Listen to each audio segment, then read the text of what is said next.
Oil has hit a new 3.5-year peak, and other commodity prices, notably nickel and aluminum, moved sharply higher as Donald Trump's sanctions and the continuing conflict in Syria fueled fears of supply shortages.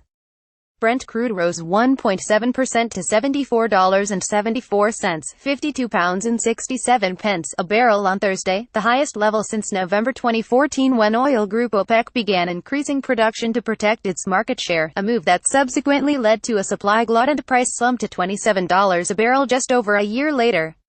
More recently, OPEC had agreed with Russia, another major supplier, to cap output and protect prices, even though growing production from U.S. shale companies threatened to undermine this strategy. However, a surprise drop in U.S. oil inventories this week, along with concerns about Middle Eastern supply following the military strikes on Syria by the U.S., the U.K. and France, have kept crude prices buoyant. Meanwhile, ahead of an OPEC meeting on Friday, Reuters reported that Saudi Arabia wanted to see prices as high as $100 a barrel. Joshua Mafhani, market analyst at IG, said, Friday sees a host of energy ministers from some of the most influential oil-producing nations meet in the Saudi city of Jeddah, heightening anticipation of what could be yet another production freeze, cut extension in the offing. Lee Wild, head of equity strategy at Interactive Investor, said, despite the influence of U.S. shale, Saudi Arabia still calls the shots on global oil markets, and it's increasingly obvious the Saudis are comfortable with oil at $80 or more. Add a drop in weekly U.S. oil reserves to the mix and the only way for crude prices is up. Saudi bullishness should be no surprise given it must somehow bankroll Crown Prince Mohammed bin Salman's expensive reforms and modernization at home. There is also the prospect that the U.S. might reinstate sanctions next month on Iran, the third largest producer in OPEC, over its nuclear program. Even if Iran escapes renewed sanctions, Trump's moves to impose tariffs on steel and aluminum and on 1,300 Chinese products, prompting fears of a global trade war, and his actions against Russian metal companies have already had a major effect on other commodity prices. Earlier this month the U.S. imposed sanctions on a number of Russian oligarchs and companies, including aluminium producer Rusal, and there are suggestions that these could be broadened to include key Russian nickel supplier Nornickel. The company is linked to both Rusal and the oligarch who controls it, Oleg Deripaska. UBS analyst Lachlan Shaw told Reuters, a logical extension would be if you were to broaden sanctions, then Norilsk would fall under that remit. Nickel, used to make stainless steel and is a key component in rechargeable batteries used in mobile phones and electric cars, surged as much as 9.3% to $16,690 a ton on Thursday, the highest since December 2014. That followed a 7.5% rise on Wednesday. Timeline 1911 Standard Oil's monopoly is broken up by the U.S. Supreme Court. The trust, which had been set up by John D. Rockefeller in 1882, had gained control of nearly 90% of U.S. oil production. 1917 The U.S. joins the First World War and supplies Allied forces with oil. President Woodrow Wilson appoints multiple oil executives to war effort committees and nationalizes the railways. 1919 Brought together by the war, oil executives form a trade body, the American Petroleum Institute (API), in 1919. 10 years later, another trade association, the Independent Petroleum Association of America (IPA), is formed to represent smaller companies.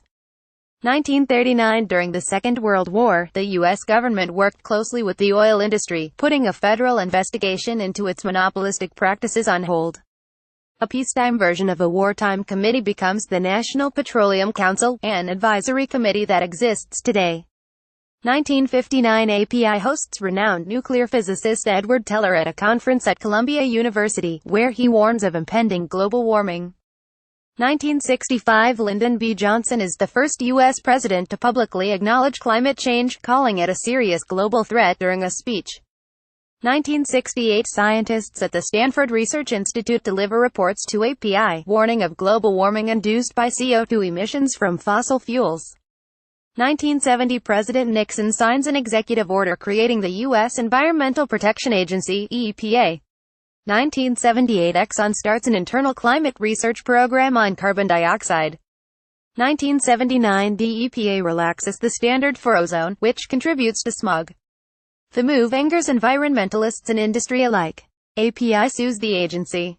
1988 NASA scientist James E. Hansen testifies before Congress that the planet is warming because of carbon dioxide and other greenhouse gases from fossil fuels. 1997 – The Kyoto Protocol Treaty is signed. Countries pledge to reduce greenhouse gases and recognize the scientific consensus that global warming is occurring and is likely caused by fossil fuel emissions. 2016 – Some 195 countries back the Paris Climate Agreement, pledging efforts to reduce emissions and curb global warming.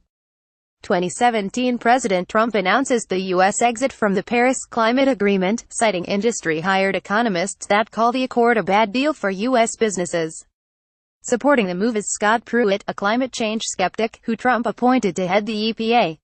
Thank you for your feedback. Aluminium rose 5% on Thursday, making a 32% rise this month. But Julius Baer analyst Karsten Menk said the recent moves in metals like nickel could be due to speculation rather than fundamental issues. He told Reuters, if any commodity moves more than 10% in 2 days, it's either a severe disruption to supplies, which we don't have in this case, or it's speculators. In the case of nickel, it's the latter. The rally is absolutely overdone. The Trump tariffs on steel and aluminum have already prompted complaints to the World Trade Organization from the European Union, India and China, and on Thursday they were joined by Russia. The complaint argues that the tariffs are aimed at protecting U.S. domestic producers from surging imports rather than, as the U.S. argues, for national security reasons. A number of countries, including Canada, Mexico, South Korea and Australia, as well as the EU, have won temporary exemptions from application of the tariffs, pending talks with the U.S.